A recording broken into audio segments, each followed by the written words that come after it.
about you because there's only 4 more sleeps before the results of the vote for the UCP leadership review are revealed. How do you feel about this? Because May 18th is the date that we were told that we'll find out how the ballots were cast. Yeah, absolutely. The results will be announced on May 18th after every UCP members had a chance to vote by mail securely, and I'm looking forward to it. I'm feeling confident, but either way, I'll accept the verdict of our members about the future and looking forward to moving on. And so, actually, what I'm really excited about right now is that tomorrow I'll be headed down to Washington, D.C. to appear before the U.S. Senate Energy Committee, which is a historic opportunity for us to convey the importance of Alberta energy to our largest trading partners. So I'm spending my time getting ready for that big moment, and I'll be back on Wednesday for that announcement. Okay, now let's just back up to the vote results for a moment here. If you do not get 50% plus 1, you are already on record as saying that you would step down. Is that correct? Oh, no doubt. Yeah. Now, would you, again, though, put your name forward for a leadership race within the UCP? I haven't really considered that. I think if the members want to move on, they want to move on. But okay. I'll tell you what, I've been all around the province since we were able to open everything up in February for post-COVID. And I've just been encouraged by, I know there were some people that got really upset, understandably, during COVID about restrictions and things like that. And there's other people who signed up because they're against vaccines and they want to register that opposition. And other people who have concerns about my leadership for different reasons. That's all fine. That part of it's legit. And so they'll have a chance to express that in the vote. But I'll tell you, the vast majority of people that I have met and spoken with appreciate this is a government that's done what it said it would do, that we've delivered on nearly 90% of our election commitments to Albertans. We're leading the country in economic and job growth, incredible diversification, building a stronger Alberta. Just this past week, we won an historic victory, a central part of our fight for a fair deal, which was the huge victory at the Alberta Appeal Court, striking down Justin Trudeau's No More Pipelines Law, Bill C-69, another win for this province. So I think people want, I think most conservatives, instead of driving the party back into the ditch of division, which handed power to the NDP, they want to stay on the road of progress into the future. We'll see what the number is on Wednesday.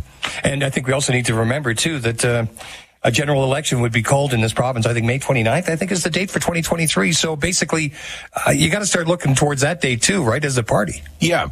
So we have put in legislation a clear established date for the next general election, as you say, late May, third Monday in May of 2023, and that's just 4 years after the last election. We promised to do that so the government can't manipulate the election date to their advantage, to our advantage.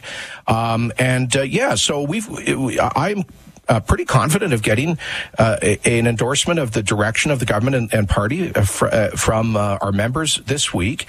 And then moving forward, we have a year to go, where we'll be leading Canada in economic growth and job creation and record investments and diversification and hopefully winning at the Supreme Court of Canada in sustaining that ruling on striking down the No More Pipelines Act and so much more. So, we'll have a year to build on what I'm doing in Washington this week of a partnership with our American friends on getting more Alberta energy to global markets. So I'm focused on the people's priorities, and I can't wait to be able to devote 100% of my attention to that, hopefully later this week. Now, this came up yesterday, too, somebody suggesting that if you do get, the support that you need to continue on as, the leader of the UCP, the Premier of Alberta, a snap election is going to be called. Just once again, do you want to reiterate your position on that? Maybe calling a snap election to try to get a new mandate from Albertans?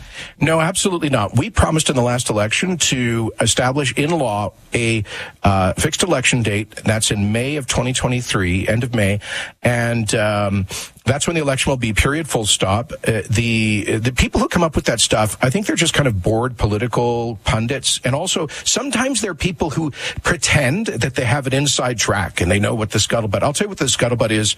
We are focused on getting the job done for Albertans, getting close to 100% of our promises kept, leading the country in growth, jobs, pipelines, the economy, a strong Alberta. That is my focus, not these kinds of silly political games that people spend their time with. And I'm then, of course, next May, Albertans will be able to make a choice whether they want to carry on with economic recovery or go back to the disastrous, high tax, huge debt, failed policies of the NDP. We're joined by Premier Jason Kenney on Your Province, Your Premier on 630 CHED and 770 CHQR. We will be opening up the phone lines shortly. Here are the numbers if you would like to get in the queue to answer or ask a question of the Premier, or maybe you want to send that question in via text. The number in Edmonton, 780-496-0063. In Calgary, 403-974-8255. There's also a toll-free province-wide number, 1-800-563-7770. And we will be going to the phone and text line shortly. You did mention this, a big decision earlier in the week came down from the Alberta Court of Appeal, basically saying, you know what, the court sided with you, suggesting that the Impact Assessment Act is sort of a Trojan horse. And there's some problems with this legislation. Now, this vote, though, is the same as it was last time when the province appealed the carbon tax, the carbon price. Are you fearful that, the outcome, when this does go to the Supreme Court of Canada, again, will be, the federal government can do what it needs to do to protect the environment when it comes to pipeline development? No, I'm not fearful. Look, I don't know what the Supremes are going to decide when this goes to the Supreme Court of Canada. First of all, I would say Justin Trudeau doesn't have to appeal this decision. This was a incredibly powerful decision. The Alberta Appeal Court, our top court, spent a year and a half thinking about these really big and consequential issues about the economy, about about the Federation, about the real meaning of the Canadian Constitution, and a 4-1 judgment.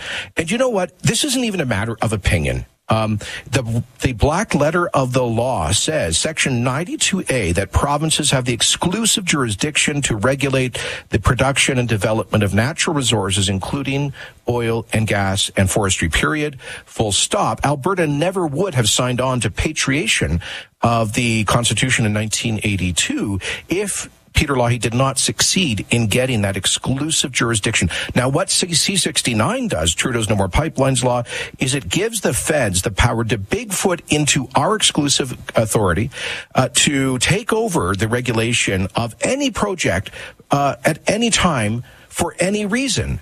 And basically, the court is saying, if this happens, we no longer live in a real federation. This would turn the very concept of Canada up on its head.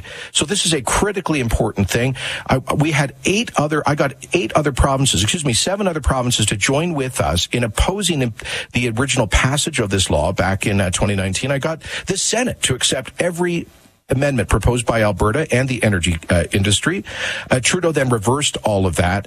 Now we have a 4-1 decision. My focus now is getting a majority of the provinces to go into the Supreme Court with us as interveners to support the Constitution, the Federation, jobs, and the economy. Okay, still on energy. You were talking about this off the top, traveling south of the border to, again, lobby U.S. lawmakers to say, hey, if you're looking for energy, look no further than Alberta. And you know what? You might want to revisit the idea of a new pipeline to ship the product that Alberta has to offer to American consumers and the world. My first message to the U.S. Senate on Tuesday, and meetings I'm having as well on Monday, is this. Alberta is responsible for over 60% of American oil and gas imports. They don't know that. They think that's OPEC. But Alberta is like 2 times more important to the American economy and energy security than all of the OPEC countries combined. So first of all, you got to get that into the heads of decision makers there. Secondly, we could completely displace American oil imports from OPEC and the world's worst regimes, like Vladimir Putin's blood oil. Thirdly, where there's a will, there is a way. And if we can find a political consensus in the United States, not only will we be able to ship hundreds of thousands more barrels through pipeline optimization, the completion of the Trans Mountain expansion, but also, I hope and believe in the future, another major project like Keystone XL. And finally, I want to make sure they're aware of the huge progress that we are making in Alberta on reducing emissions and being more environmentally responsible in the production of our energy. He is Jason Kenney, the Premier of Alberta. I'm Kevin Usselman, your moderator on Your Province, Your Premier. Before we take a break, let's get a couple of phone calls in here. And let's start things off with Justin in Edmonton. Good morning, Justin. How are you?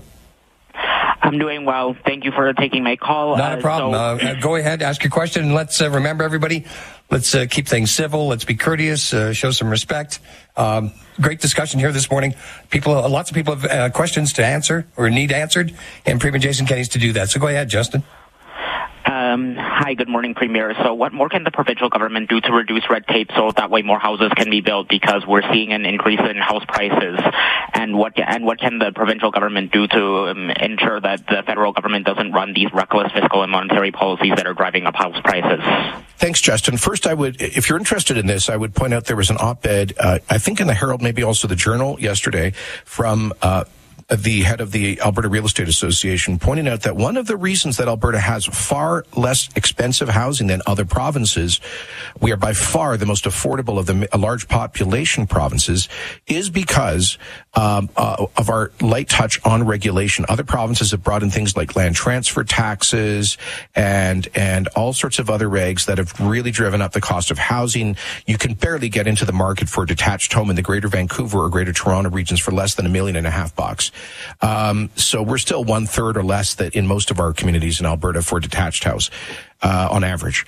But Justin, another thing we're doing is through our red tape reduction strategy, we're finding every way that we can possibly reduce unnecessary government rules that drive up housing costs. Now, most of the code, for the building code, is federal, and I'm told that the average house has about $65,000 of costs embedded in it because of those federal regulations. So I think Pierre Poilievre is right to call out, and also we need municipalities. Municipalities are adding more and more costs to housing, slowing down zoning, and not getting that right. So we need municipalities and the federal government to get with the program to address the increasing cost of housing. All right, we're going to go to another call here in just a moment. But first, yesterday, big announcement. You were joined by the health minister to announce 19 of 50 new permanent ICU beds in Alberta are now open. And there's some concerns about staffing levels. And I guess you still hope to have all the staff needed to staff these new beds in place by the fall. Is that the idea? Well, we are increasing more staff. So we have hired 1,800 more nurses net today than were the case 3 years ago in the system. There's 99 more doctors billing AHS now than a year ago. There's 1,300 more EMS personnel, but there are still real stresses and strains. Part of that is COVID related. We have 1,400 people in hospital beds right now with COVID, and that is a real pressure. We also have a lot of staff who are sick because they're like one of your colleagues here. I understand, and some of my colleagues who are at home because they have COVID. It's happening. Yeah, and so there is that, and so there's a slightly higher absenteeism. There's higher sick leave. Part of that's COVID related. I did announce yesterday that we have achieved already the creation and staffing of 19 of the 50 additional critical care beds that we are building with a $200 million investment. Now, each of those beds requires about 5 new staff to be hired, most critically ICU trained nurses. And so we have done that. There's a couple hundred more staff for those 20 beds. And we are continuing that. And so we are also putting out targeted funding for our colleges and universities to increase seats for nurses and funding for rural physician and nurse retention and recruitment. Okay, let's go to the phone lines. I'll bring in Lorna. Lorna, you have a question for the Premier. Go ahead. Hi, Premier Kenny. I have a comment. I'm a former healthcare worker of 31 years, and as far as staff retention, my impression was that I had more concerns with the way that Alberta Health Services, not the government, Alberta Health Services treat their employees.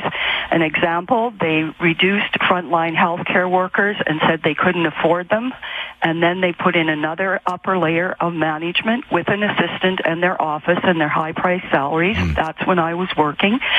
And I've experienced that a lot of the times when they're bringing in their solutions to problems, it amounts to more and more and more useless time-consuming paperwork to fill out. And when you did the red tape reduction for the province, I honestly believe that a starting point would be the red tape in the healthcare system.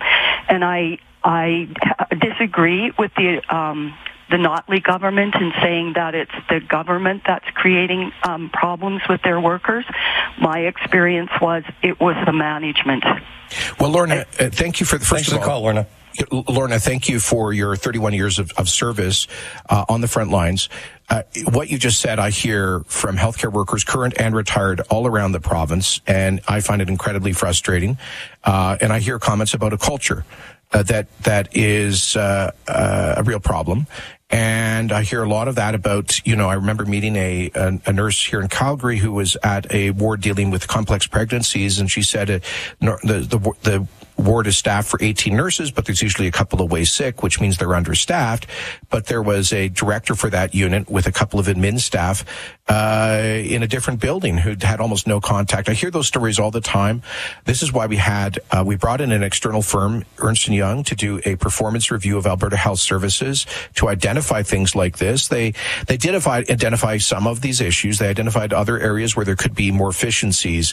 But AHS is now looking for a new chief executive officer, and we are making it clear that we expect accountability on these issues. It's not a lack of money. Alberta has typically had either the most or the second most expensive health system in Canada per capita. Canada has one of the most expensive universal systems in the developed world. Our government has added nearly $2 billion to the baseline budget of Alberta Health Services. We've hired more nurses, and yet we continue to have these problems. So thank you for highlighting that, and thank you for your service. This is your province, your premier. Reminder, the phone lines, the text lines are open. Feel free to use these numbers and put a question forward to Premier Jason Kenney. The number in Edmonton, 780-496-0063. In Calgary, 403-974-8255. And the toll-free number, 1-800-563-7770. I will check the text line in just a moment, and we will take more of your calls. Go nowhere. This is your province, your premier. Need a tire change? Drop by Mr. Lube and enjoy same-day tire service for all makes and models. No appointment needed. Open 7 days a week. Mr. Lube is now open in Spruce Grove on the corner of Century Road and McLeod Avenue. New Tim's loaded wraps are packed with delicious ingredients like tasty grains, slow-cooked or crispy seasoned chicken, and our delicious habanero or cilantro lime sauce. Deliciously satisfying. New Tim's loaded wraps. Try one today at participating restaurants in Canada. For over 90 years, Canadians have chosen steel to get the job done. Support your local steel dealer this spring with chainsaws starting at $229.99, blowers $199.99, and trimmers at only $189.99. Only at locally owned steel dealers find quality steel products at affordable prices. With over 1,000 authorized full-line dealers across Canada, expert advice and on-site service are only minutes away. Find your local steel dealer today at steel.ca. Denied long-term disability? Your insurer is hoping you'll just walk away from the compensation they owe you. Insurance companies make record profits, yet deny legitimate claims like yours. Don't let them keep the money you need to live the life you and your family deserve. Go to disabilityrights.ca and get disability lawyer Savan Tamarkin in your corner. Discover what insurance companies don't want you to know and how Savan can force them to pay you what you are owed. disabilityrights.ca. May flowers deserve extended hours. Hi, it's Anita from Coleman's Greenhouse. For your shopping convenience, we now offer extended hours. Weekdays, 9 a.m. till 8 p.m. Saturdays and Sundays, 9 a.m. till 5 p.m. Our greenhouses are bursting with flowers. Gorgeous geraniums with large double blooms, marvelous marigolds, and pretty pansies. All your favorites are here, so join us today. Take exit 49 off the Henday. Just googly Google KUHLMANNS. The music returns to Camrose, live and loud. Big Valley Jamboree 2022, featuring Dallas Smith, Eric Church, and Tim McGraw. Plus, the Thursday night kickoff party with Trace Atkins and Dustin Lynch. Big Valley Jamboree. Alberta's biggest country music festival is back July 28th to 31st. Get your tickets now at BigValleyJamboree.com. Hello, I'm Heather Smith, president of UNA. May 9th to 15th is National Nurses Week. Through 2 long years of the pandemic, Alberta's nurses answered the call. But privatization threatens to make our jobs harder, undermine Medicare, and hurt Albertans. This Nurses Week, say thank you to healthcare workers, yes to public healthcare, and no to privatization. For information on our May 14th events, go to www.una.ca. A paid message from United Nurses of Alberta. Wondering what the Premier is thinking? Want to ask him a question or two? Now's your chance. You're listening to Your Province, Your Premier on 630 CHAD, Edmonton's News. Today's Talk.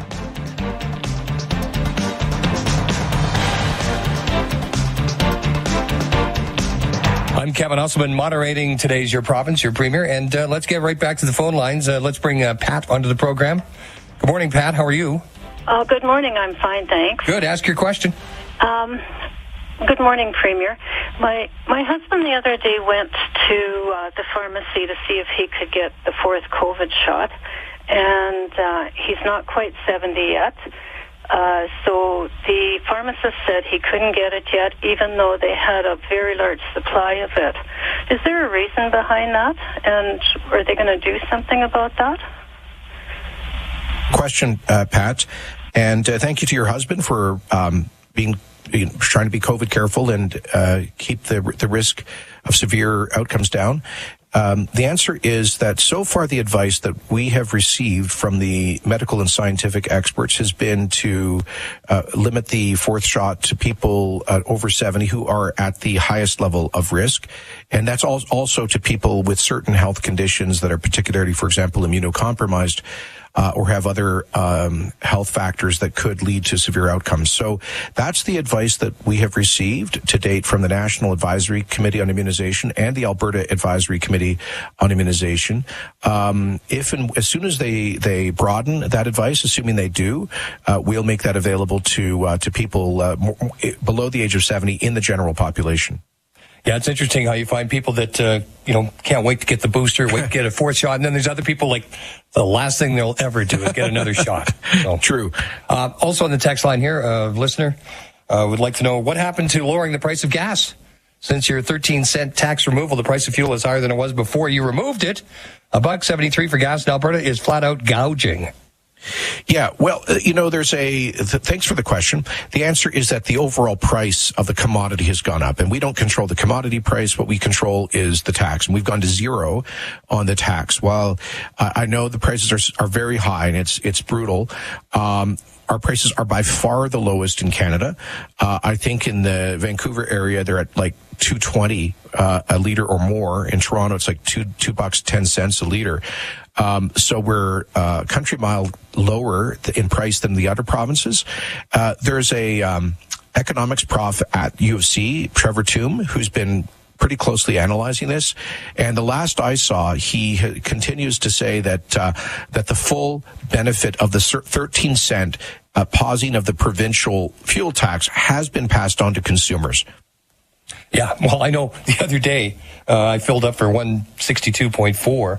And then I saw the price shoot up to $171. I felt like I made off like a bandit. Yeah. It's like, yeah. Good timing. Yeah. Okay, this on the text line.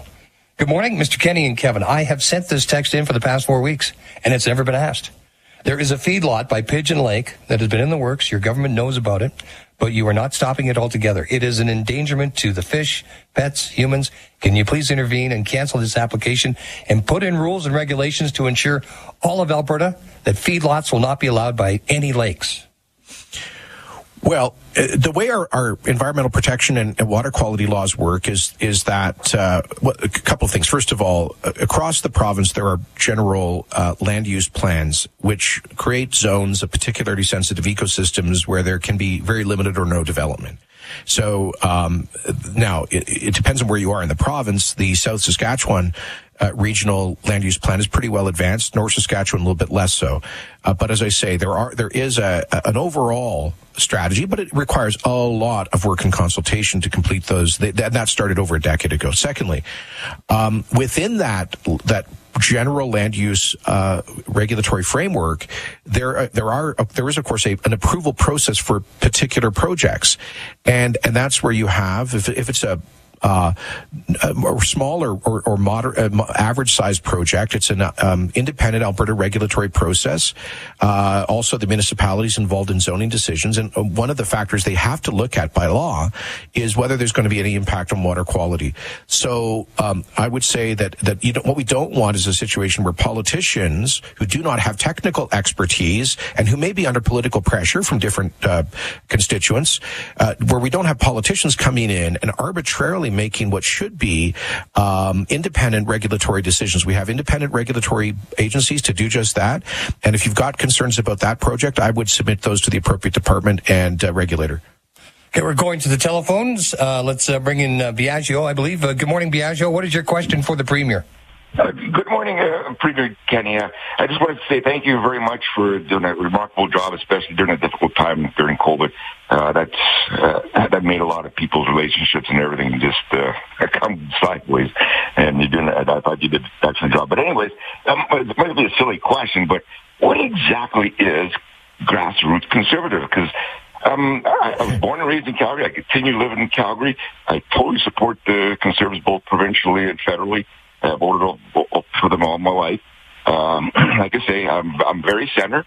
Very center in meaning in all the social issues. I supported the medical science behind the vaccines and the mandates and restrictions. But I'm also right in that we need less government, less red tape, and I think you're doing a good job of trying to get all these Bill 69 and C-48, all these green ideologies, which is killing our industry, and it just boggles my mind that people up in that continues to vote for NDP and Liberals, both with Calgary and Edmonton. It just comes to clue. Like I'm a public sector worker. I'm a police officer for 36 years. But what's your question? Your question, please. Oh, sorry. What is a grassroots conservative? Because I consider myself grassroots conservative, but I live in an urban area. But it seems like to me that's a rural thing. I don't know. Correct me if I'm wrong. Well, thanks, Piaggio. Thanks for your comments and for your service as a police officer. I think you're a grassroots conservative. For me, it means just ordinary people with what you might broadly call conservative values, or who are members of a conservative party. Period. Full stop. Unfortunately, I think it's a phrase that some people have been trying to apply to only a small number of folks with pretty hardcore views that don't reflect the general population. And Piaggio, I think you've put it well, where you cannot elect conservative governments, conservative parties in this province or country if we're not reflective of the broad mainstream of people's views. Now, you can never be right with 100% of people 100% of the time in a democracy. There's always going to be a diversity, and that's why I've tried to build a big tent here. But that big tent cannot include truly extreme views, which is why in this province we've always had 2 or 3 parties on the far right, the hard right, that used to get even under Klein and Lougheed. They'd get 3 or 4 or 5% of the vote. That's just, I think, fairly normal. But I don't like this effort to make regular conservatives like yourself, who are in the mainstream of Alberta, feel like you're somehow not, because that just isn't the case. So I just say anybody who's a member or wants to identify themselves as a conservative, I regard as being a grassroots person. You're listening to Your Province, Your Premier, with Jason Kenney, Alberta's Premier, taking your calls and texts this morning. The phone number for Edmonton, 780-496-0063. In Calgary, 403-974-8255. And the toll-free number, 1-800-563-7770.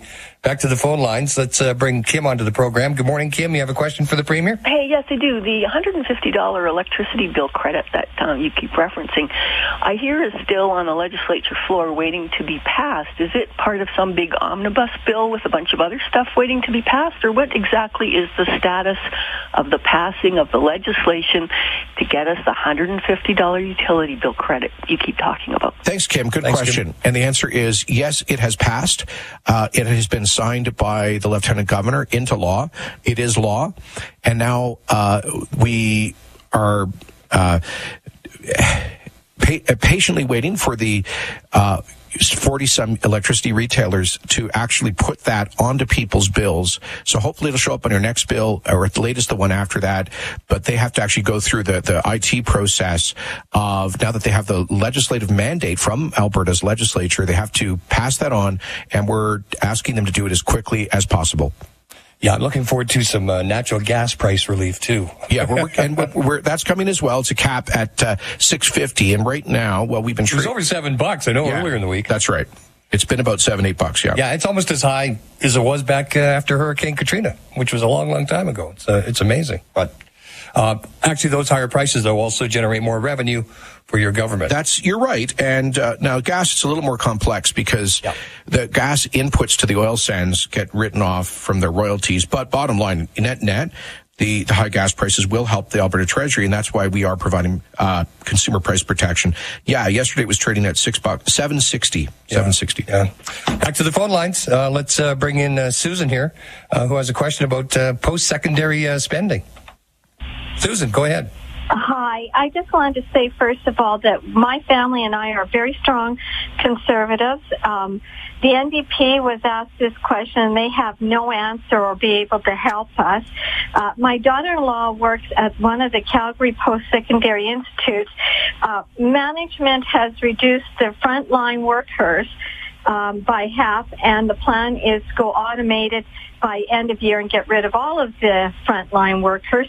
They continue and have been hiring middle management for the past 2 years and continue to do so, which students and taxpayers waste of money when you think of the salaries being higher, the pensions, the bonuses. Worse, the CFO last December was boasting that they had an $18.8 million surplus after paying out bonuses, which was just salt into the wound. So a lot of the people who are going to lose their jobs, frontline workers, are now thinking the NDP would be the better, and I'm saying no. You can't fix the problem if you don't know it exists. So here's the problem. Okay. So what's your question once again there, Susan? Well, I would like Mr. Kenny to look into why post-secondary institutes have surplus money, hiring middle management. They're so over-heavy with middle management, letting go frontline workers. Like my daughter-in-law has been there 24 years, and she's now faced at the end of the year that she may not have a job anymore, but they keep hiring managers. Okay. Thanks for your question there, Susan. All right. Premier? Yeah, thank you, Susan. So when we came to office, we had an expert panel led by former Saskatchewan Finance Minister Janice McKinnon do a review of Alberta's spending and identify where we could come up with some savings because, we were running an $8 billion plus deficit under the NDP. And she identified one area where Alberta was overspending was in post-secondary. And in some cases, we were like 50% higher spending per student than BC and other provinces, for example. So we said to our universities, we've got to get this under control, and we expect you to start with administrative costs, things that are not actually services to students. And so they have done that. No, I mean to say they have reduced spending overall, but I can't account. I do know that at some of our post-secondary institutions that there have been considerable efficiencies found in the administration, but I can't vouch for all 21, I believe, post-secondary institutions that we fund. And I've got to be honest with you. When I see a news release come out from a university that somebody's getting hired to be, another diversity vice president for hundreds of thousands of dollars, it makes me wonder. And what we've seen in the United States, and this is not a comment on about Alberta universities, but post-secondary administration generally, we've seen a constant skyrocketing of inflation of costs at post-secondary institutions passed on as tuition while the administrations continue to grow and the programs don't necessarily improve. So that's something we've got to keep a constant eye on, and thanks for raising it. On the text line, good morning. Does Mr. Kenny have a favorite for the National Conservative leadership race? I like Leslyn Lewis and Mr. Polyev, and no fan of Charest. It may be dangerous question, but if he does have an answer, I would like to hear it. Thank you, from Ralph. Thanks, Ralph. I'm not endorsing anybody, at least not at this point. As you know, we've got our own internal leadership process provincially here that ends on Wednesday. I will just say that we really do need a strong conservative national party that can replace Justin Trudeau in the next election. It's so desperately important for the West, for Alberta, for our resources. And what I'm looking for, and I've spoken to many of the candidates. I just met with Scott Aitchison the other day, guy from Ontario. He asked to meet with me. He was in Alberta. I've said to all of them that I really hope they understand the critical importance of these issues about our resources, about Bill C-69, the need to get pipelines built, support the resource sector, fairness for Alberta, equalization reform, and all those issues. So my focus right now is on the issues, and I encourage Albertans to look at those candidates and their position on issues that affect us. Before we take a break, one more phone call here. Let's go back to the phones and bring Kathy into the program. Good morning, Kathy. Do you have a question for the Premier? Hi, good morning, Premier Kenny. Yes, I have 2 points and one question. Thank you very much for your time and efforts representing Alberta and your tireless support for our energy sector, which is Alberta's only solution for restoring our economy. Alberta is impaired and we're struggling in a cost of living crisis. Supply of housing on the market and no affordable housing, and the impoverished are struggling with inflation on fixed incomes that are one rental increase from homelessness. I want to ask, in regards to the federal carbon tax, it needs to be removed because that is throttling the availability for people struggling to get and afford to get to work. My question regarding the Calgary downtown core empty office buildings, Mayor Gondek seems focused on putting heads in beds in the downtown core and her costly restructuring of empty offices into homes at taxpayers' expense instead of creating an environment conducive for businesses to be in these buildings. And I just wanted to know your thoughts on that. Well, I think you put that very well. And thanks for the call, Kathy. Kathy, you touched on a number of things there. Look, there may well be some of those buildings where it's economical to convert them to residential, and getting more people living downtown ultimately will help the whole city. But that has to happen on a commercial basis. And I think the notion of subsidize, I've talked to developers about this, and they think that the cost of doing much of that conversion would be completely prohibitive. You go up to a floor that has plumbing for 2 washrooms, and suddenly you have to build plumbing for 15 washrooms, things like that, which are extremely expensive. But the bottom, you're absolutely right. I can't believe this. Our government gets criticized by some in City Hall, and of course their allies in the NDP, for not wanting to stroke multi-$100 million checks to subsidize land developers in those conversions. But what we are trying to do is to get commercial tenants back, and the NDP raised our business tax rates catastrophically, and income tax rates. They brought in the carbon tax. These are the policies that, in part, accelerated the loss of over $70 billion of investment from our province. So we're getting that investment back, diversifying the economy, getting new tech companies filling up office space, and companies in other sectors. That should be the focus: is real economic development. And when it comes to housing costs, the city can play a constructive role, but with their zoning decisions, to stop being gatekeepers and to work with the home builders to get more supply in the market to get the housing costs down. We're going to take a break here, and then we'll come back with more calls and your texts as Premier Jason Kenney tries to answer all the questions that are out there this morning. They're there all the time, and the Premier is here to answer those. This is Your Province, Your Premier.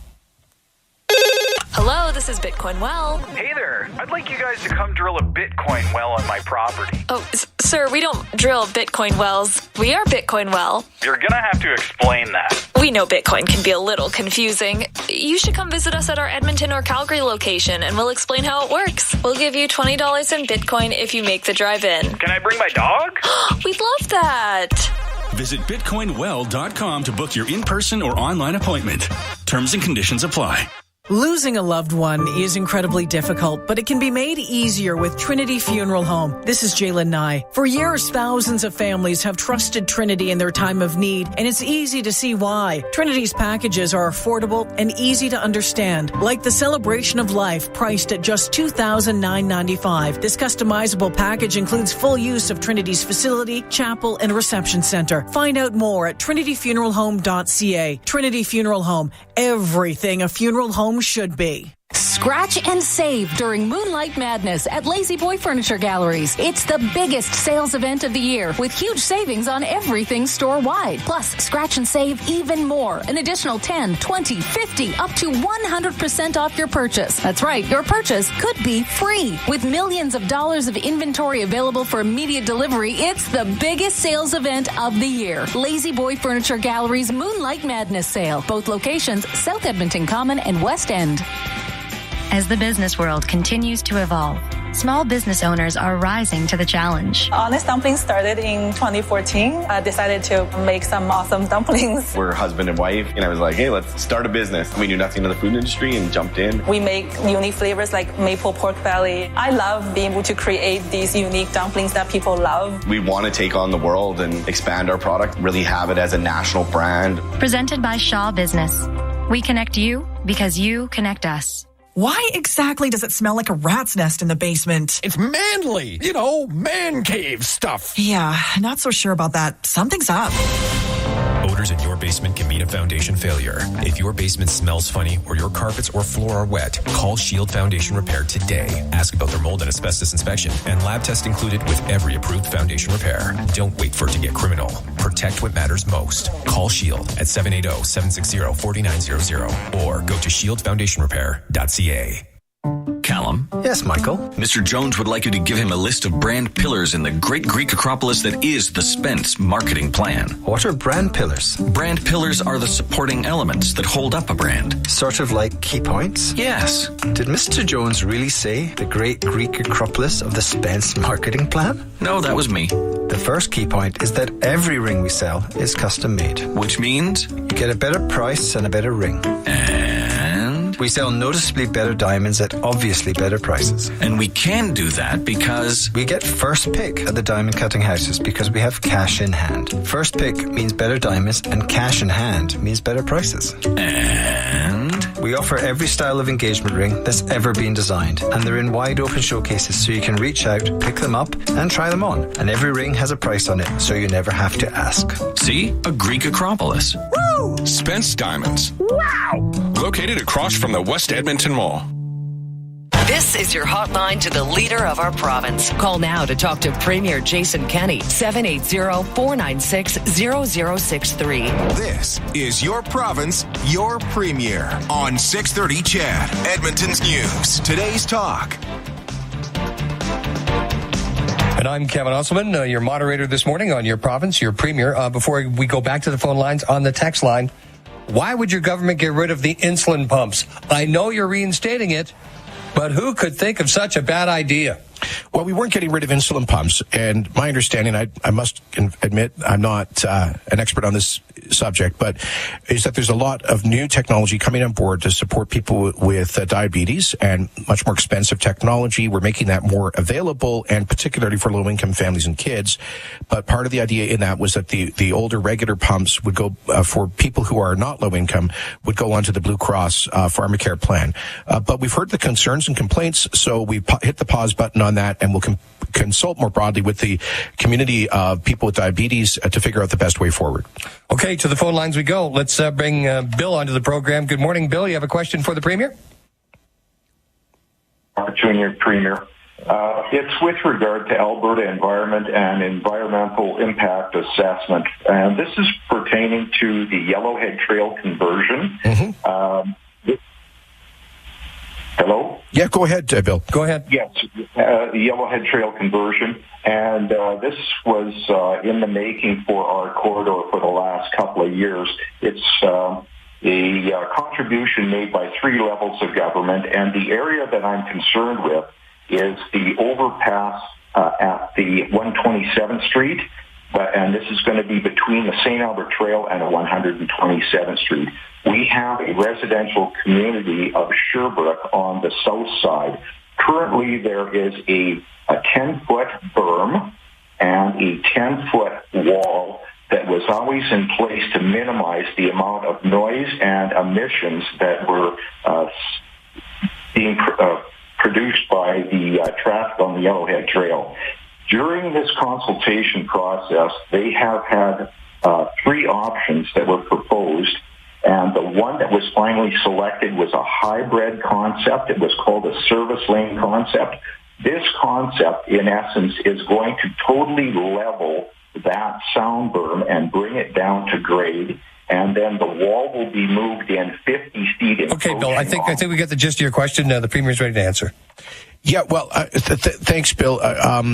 You know, I'm not familiar with all of that in this project, but you put it on my radar screen, and I do have people from my office taking notes on these calls, on these shows. So I'm going to ask them to get me a note on this, and I'll speak to the relevant minister and MLA. And thanks for putting that, bringing that up. And that's a good thing about this program. I mean, Premier Kenney doesn't know everything that's going on within the entire government, and something like this is now brought to his attention. Like you said, it's on your radar. And that's another thing. There's different ways that people can get a hold of you besides this program on Saturday mornings from 10 to 11. They can submit a form via the government. They can send you an email. I mean, what other ways can people reach out and say, hey, Premier Kenney, I've got a concern? All of that is true, but I will say that we get, I think, about 1,000 emails and letters a day in my office. So There's no way I can go through all that. But one of the reasons I'm doing this program is people can get stuff right in front of me, and that's a good thing. Okay, back to the phone line. Let's go to David. David, you have a question about changes to licenses? Yes, I do. First of all, Mr. Kenney, I don't support you on a lot of things, but COVID, I think you did the right thing. I don't care what other people say, but I'm a pensioner. I'm 80 years old, so now I have a 2-year license instead of a 5-year license. The license cost me $40-odd bucks. So it's $20 a year, but your government just instituted a $100 fee that I have to pay the doctor, which goes to the government. So now my license, instead of costing me $24, the same as yours, in actual fact, cost me $74. Everything is going up. Will you roll that back? Well, Bill, sorry, your name is... David, I'm sorry. Bill was our last caller. Thanks, David. Thank you, David. I will take a look at that. That's another one that's new to me. And so you're saying it's an additional charge to get a doctor's note approving a driver's license. So I will look into that. Thank you for making me aware of it. Okay, on the text line, Mr. Kenney, why are you ignoring the people on AISH? You took their inflation cost away 3 years ago. They are struggling, and most are going to be homeless soon. Why won't you increase it? Please explain. Thank you. Okay, we're not ignoring folks on AISH. In fact, Alberta provides by far the most generous income support to people with disabilities in Canada. And in fact, we're about 40% more generous than the next most generous province, which I believe is Saskatchewan. You know, the truth is this, that AISH had never been indexed. The NDP announced they were going to do it at the very end of their government. We encountered an $8 billion structural deficit. We had to get spending under control. Pausing indexation in our programs was one way that we were able to get our finances back in order. And as we've said before, if our economy and finances continue to improve, then we certainly will consider restoring indexation for the tax system and government benefits, including AISH. On the text line, Premier Kenney, I wish you luck in your leadership race. I'm very confident that you will win. I would like to know if there is any way you can tell me if my MLA is on your side or if he is against you. I voted for you. So this person is just basically saying after the ballots are counted, they'd like to know if the MLAs within the government are on your side or against you. They'd like to know, how can we keep track? Well, I guess that's up to the constituents in each constituency to talk to their MLAs and hold them accountable, just as I'm held accountable. Here's my hope that Conservatives, whether they're elected or not, will respect the democratic decision that will be announced on Wednesday night. And I think especially if you're elected, you're elected democratically. You have to respect the outcome of a democratic process like this. And that will be, I think, the widespread expectation for members of the United Conservative Caucus. Back to the phone lines. Let's bring Mel into the program. Good morning, Mel. How are you? Good morning. I'm fine. I hope you two are okay. We're good. Thanks, what's Mel. your question? Okay. I understand, maybe I'm wrong, there is like two companies that I know of, Just Energy and Direct Energy. They're both head offices are in New Jersey is one of them. And the other one is Jakarta, Indonesia. Why are they allowed to be resellers of our energy? Because they're outside of our country. I believe we should be keeping that within our province or at least within our country. Okay. Well, thank you, Mel, for flagging that. I would say that... is it possible it's just their call centers maybe operate out of those countries? Yeah, I'm not sure. Again, another thing for my job jar to look into. But I will say that we have these international trade agreements, and we can't, Canada, and it's not an Alberta thing, but the Canada-U.S.-Mexico trade agreement and all these other trade agreements, we can't discriminate against companies that are not Canadian. So that's kind of a legal limitation that we have. But he raises an interesting point. I'll look more into that. Oilers, Flames. Oh boy, both right now. Both we want the Battle of Alberta, right? Well, I certainly do. And they're both. So the 7th games are Edmonton is tonight. Yeah, Flames tomorrow night. That's right, boy. Yeah. It's a big weekend. Yeah. Big day for you today. What are you doing after you leave the studio here this morning? Well, I'm going up to visit some folks with the Ahmadiyya Muslim community in the Northeast, and then going to the big Nagar Curtain, which is the Sikh community celebration of Vaisakhi, and they typically bring in about 40,000 people. It'll be great to see that many people. Probably the largest crowd in Alberta since COVID started, actually, come to think of it. And then I'm going up to Morinville to do a fundraiser for the church that got burned down terribly last summer. Yeah. So going to be supporting those people. One other comment here on the text line. Does Mr. Kenny believe he has contributed to the division and ultimate implosion of the UCP? And there will be enough room in the tent left over to win the next provincial election, no matter what happens? Well, right now, in the credible polls, the United Conservative Party is leading and would form a majority government. I think that will only increase over the next year as we lead Canada in economic growth and get close to 100% delivery on our election promises. So I don't believe there's an implosion. I think there are some divisions, and there's no doubt that COVID was divisive in our families, and everybody knows somebody with a different view on vaccines or whatever, and that's been played out here politically. It shouldn't be a surprise. There you have it. And we have to wrap things up. This has been another edition of Your Province, Your Premier, with Premier Jason Kenney, answering your calls and texts. And you've been listening to this on 630 CHED and 770 CHQR. Don't forget, you can follow us on Twitter at 630 CHED or at 770 CHQR. And I think we'll be doing this again next weekend. All right. Looking forward to it. Have yourself a terrific day, everybody. I'm Kevin Usselman. This has been another edition of Your Province, Your Premier. Andrew Schultz on location. Get ready to go off the grid and explore more at Bass Pro Shops and Cabela's. Kick back and relax with Bass Pro Shops Tournament Pro boat seats and get 25% off. Save big on your next fishing adventure with 35% off Shakespeare